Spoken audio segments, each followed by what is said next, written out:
ঘুম থেকে উঠে যে ডাক্তারের কাছে যেতে হবে ভাবতেই পারি নাই। তো এই ঘুম থেকে উঠে ডাক্তারের কাছে চলে গেলাম। কাল রাতে অনেকটাই শরীর খারাপ ছিল, তাই ডাক্তারের কাছে সকালেই চলে এলাম। অনেক ভিড় এড়িয়ে টিকিটটা করলাম। টিকিটটা করার পর চলে গেলাম 203 নম্বর রুমে। 203 নম্বর রুম ঠিকঠাক খুঁজে পাচ্ছিলাম না। আসলে ডাক্তারের সম্বন্ধে তেমন একটা আমার অভিজ্ঞতা নেই আগাগোড়াই। তো অনেকক্ষণ খোঁজাখুঁজির পর তাও পাচ্ছিলাম না, অনেক ঘুরেছি। প্রায় 1 ঘন্টা ঘোরাঘুরির পর পেলাম ডাক্তারের 203 নম্বর রুম। 203 নম্বর রুমে এসে দেখি এখানেও লাইন। তো এখানকার জানি না কখন লাইন শেষ হবে। তো এতক্ষণ ওয়েট করছি, মোবাইল ঘাঁটাঘুঁটি, তাও টাইম পাস হচ্ছে না। আসলে কিছু সময়ে কাজ না করলে টাইম পাস সত্যিই কিছু হয় না। ফাইনালি ডাক্তার দেখানো হলো।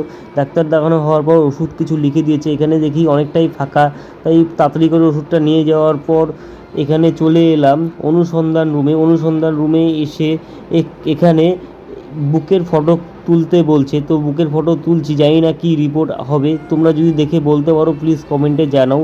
ফাইনালি এসব করার পর বাড়ির উদ্দেশ্যে রওনা দিলাম। আর এই ভিডিওটা এই পর্যন্তই, টাটা।